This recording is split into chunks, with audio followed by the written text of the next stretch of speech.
For years now, rumors and alleged sightings have followed Michael Jackson long after his reported death. From grainy photos to strange interviews and disputed documents, many fans are still convinced that the king of pop never really left this world. According to them, Michael Jackson is still alive, living quietly somewhere far from the pressure of global fame. Tonight, we take a detailed look at the theories, the so-called evidence, and the unanswered questions around Michael Jackson's death and the idea that he may have faked it. Welcome back to the channel. In this video, we're examining the Michael Jackson death conspiracy that refuses to disappear. This is not about fantasy or fan fiction. We're looking at what has been reported, what is on record, and why so many people believe Michael Jackson could have staged his own death to escape fame. From an eerie 1990s prediction, to the 2009 ambulance photo, to the controversial Dave theory. We're breaking down everything that keeps feeding the claim that Michael Jackson is still alive. To understand why this theory exists, we have to look at Michael Jackson's relationship with fame. Michael grew up under a level of pressure and control that most people can't imagine. From the Jackson 5 to solo superstardom, every move he made was watched, judged, and monetized. Neverland Ranch, his famous estate, was supposed to be his escape, a private amusement park, a fantasy world for a man who never really had a childhood. But over time, even Neverland began to feel like a prison. Legal troubles, accusations, financial issues, and constant media harassment turned his safe place into another stage. For conspiracy believers, this is where motive comes in. A man with unimaginable resources and a deep desire to disappear, pushed to the point where faking his own death might seem like the only way out. Now we step back to 1994, long before Michael Jackson's actual death. A man named Dr. Andy, who described himself as a metaphysician and psychic, gave an interview to the tabloid Weekly World News.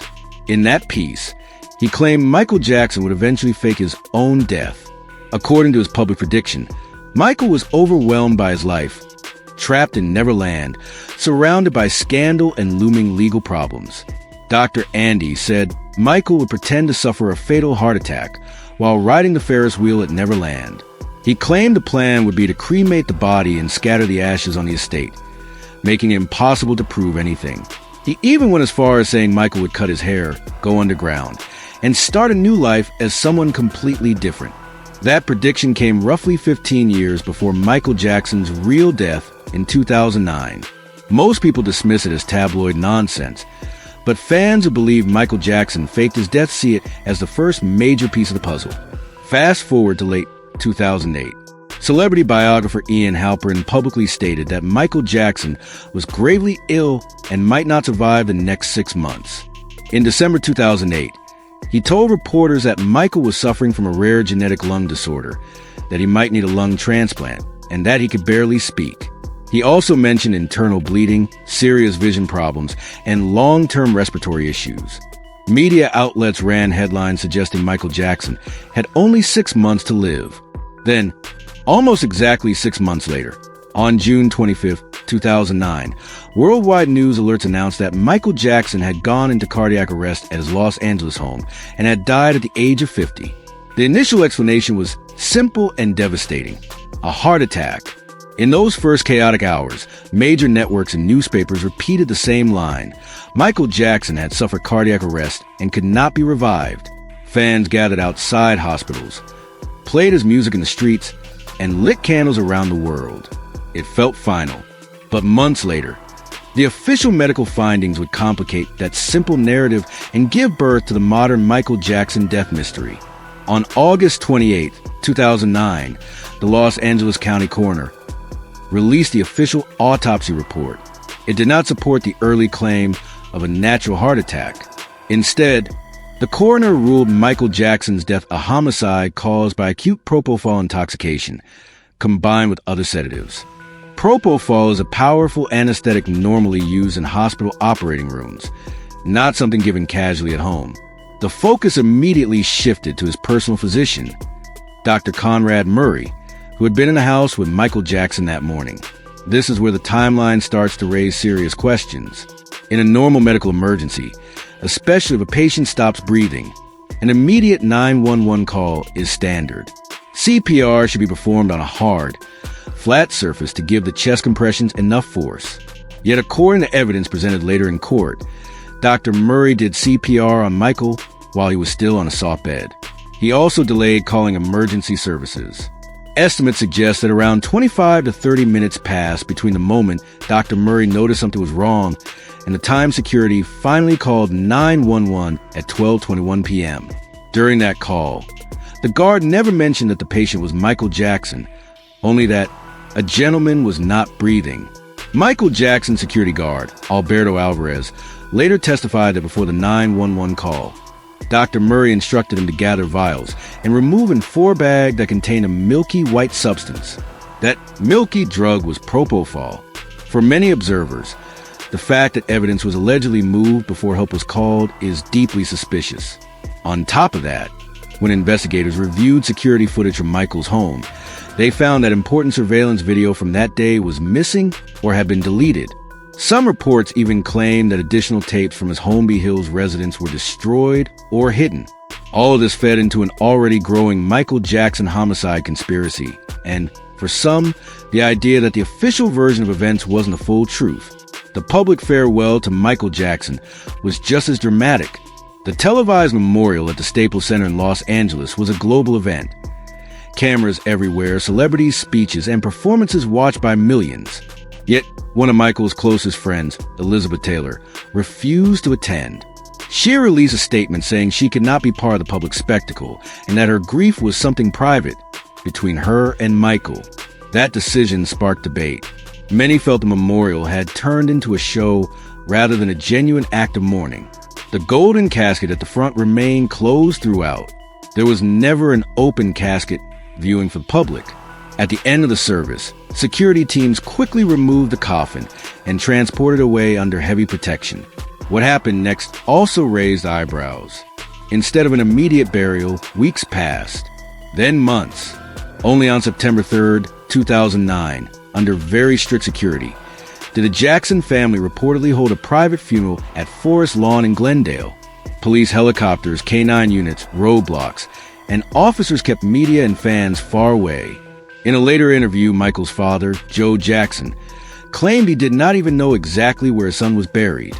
For someone whose son was one of the most famous figures on the planet, comments like that were enough to fuel a whole new wave of Michael Jackson grave conspiracy theories. Now, let's go back to the day Michael Jackson collapsed. Paparazzi followed him everywhere, similar to what Britney Spears experienced at the height of her fame. On June 25th, 2009, photographers were outside his residence when the ambulance arrived and left for UCLA Medical Center. Agencies knew that a single Michael Jackson ambulance photo could be worth hundreds of thousands of dollars, even up to $1 million. That's when a blurry but powerful image appeared, a photograph taken to the tinted back window of the ambulance, showing what appears to be Michael Jackson on a stretcher with an oxygen mask over his face. The image, credited to photographer Ben Even, spread instantly around the world. It became known as the last photo of Michael Jackson alive. However, Jackson family spokesman and attorney Brian Oxman publicly claimed the picture was fake. This was years before deepfake technology and ultra-realistic synthetic media became common, although Photoshop was widely used. Critics of the photo argue that the oxygen mask seems wrongly placed and that the facial features, nose, eyebrows, upper lip, even skin tone, do not perfectly match Michael's appearance at the time. Others point out that a person heavily sedated with propofol would look more relaxed than someone in the middle of a heart attack, which could explain the calm expression. On internet forums, fans still argue over whether that blurry face in the ambulance is really Michael Jackson or a staged image to sell a Michael Jackson last picture to news outlets. The ambulance scene wasn't the only visual that fed disbelief. Later that day, television news showed a helicopter transporting a body, covered with a white sheet, believed to be Michael Jackson's, to the Los Angeles County Coroner's Office. In some of the footage, people claimed they could see the sheet move in a way that looked strange for a lifeless body. That led to more speculation that Michael Jackson might still be alive, sedated but breathing, or even conscious. Then came one of the most infamous clips tied to this case, a 29-second video that appeared online showing a van arriving at what was said to be the coroner's garage. In the footage, the back door is open and a figure who appears to be the covered body steps out of the vehicle and walks into the building. The implication was shocking. Michael Jackson was alive and walking after a supposed corpse had been transported. The video went viral worldwide, supercharging the Michael Jackson hoax debate. Eventually, the truth behind that particular clip came out. A German broadcaster, RTL, admitted they had produced the video themselves as a stunt to demonstrate how easily misinformation and conspiracy theories can spread online. They said they issued a press release before releasing the video, clearly labeling it as a hoax experiment. But once the clip hit the internet, many people ignored the context and treated it as real. Even after RTL's explanation, some conspiracy supporters refused to believe the broadcaster. They claimed the network may have been covering up genuine leaked footage by calling it a test after the fact. Whether you believe RTL or not, the video became a key part of the broader Michael Jackson still alive conspiracy. Another strange element that often surfaces in these discussions is Michael Jackson's legal name. Official documents sometimes list him as Michael Joseph Jackson and other times as Michael Joe Jackson. For most people, all of their government documents match exactly. Fans have pointed out this inconsistency and suggested it could be useful if someone wanted to maintain multiple legal identities or create confusion in records. Skeptics dismiss it as simple clerical error. Supporters of the fake death theory see it as another small indication that alternative identities could have been prepared for him, just in case he ever wanted to live quietly under a different name. Now we arrive at one of the most controversial parts of this entire case, the Dave theory. Dave, born David Rothenberg, was a burn survivor whose own father attempted to kill him by setting him on fire when he was a child. The attack left him with severe burns and a completely transformed face. Michael Jackson heard about his case, reached out, helped with medical expenses, and invited him to Neverland. Over time, they formed a close bond. Dave later changed his name from Rothenberg to Dave in an effort to separate himself from his father and his past. In 2009, shortly after Michael Jackson's death, Dave appeared on Larry King Live to talk about Michael's kindness and their friendship. Almost immediately, online forums exploded with claims that the man on screen was not really Dave, but Michael Jackson in disguise. Supporters of this theory pointed to Michael Jackson's history of using disguises, fake beards, prosthetics, heavy makeup, to move around public places without being recognized. They say the voice on Larry King sounded too similar to Michael's. The pitch, the soft tone, even specific phrases like, "May God bless you," "I love you," "Goodbye," which closely echo the way Michael used to address his fans. Side-by-side comparisons of Michael's interviews in the Larry King segment became popular under titles like Michael Jackson is Dave and Michael Jackson Alive Larry King. Some viewers claimed the eye shape matched Michael's, especially the slightly drooping eyelids. Others pointed to the rhythm of his speech and body language. To many of them, it was obvious. This was Michael Jackson using Dave's identity to speak indirectly to the world while supposedly dead. However, there are serious ethical and factual problems with this claim. Dave was a real person with a real history of trauma who publicly discussed his relationship with Michael Jackson. Using him as a prop in a conspiracy theory is disturbing to many observers. On top of that, official records show that Dave continued to live his life after that interview and later died in 2018 in Las Vegas at the age of 42. The theory has never been that Michael Jackson permanently became Dave, only that he might have used prosthetics and makeup to impersonate him for that one televised appearance. Still, there is no verified evidence of such a switch. Fans who knew Dave personally insist that it was truly him on screen, not Michael hiding behind his image. When you put all of this together, the 1990 prediction about a fake death, the 2008 warnings that Michael had only months to live, the confusion around his medical emergency, deleted surveillance footage, the closed casket, the delayed burial, the disputed ambulance photo, the hoax video from Germany, the legal name discrepancy, and the ongoing Dave debate, you begin to understand why the Michael Jackson death conspiracy will not go away.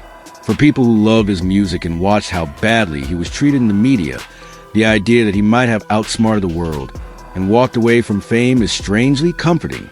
It suggests that instead of dying in chaos and scandal, he managed to start over somewhere in peace. On the other side, the official record is clear. Michael Jackson was pronounced dead on June 25, 2009. The coroner ruled his death a homicide due to acute propofol intoxication, and Dr. Conrad Murray was later convicted of involuntary manslaughter for his role in supplying and administering that drug. For many, that is the beginning and end of the case. To them, the Michael Jackson hoax theory is simply the result of grief, nostalgia, and the internet's love of mystery. In the end, this comes down to what you believe. Has the world been misled about the death of one of the most famous entertainers in history? Or are these coincidences, misunderstandings, and hoaxes being pushed together to create something that feels bigger than it really is? The sightings, the alleged Michael Jackson live clips, the conspiracy videos, they keep the debate alive even now. Let me know in the comments what you think. Did Michael Jackson fake his death and vanish into a new life?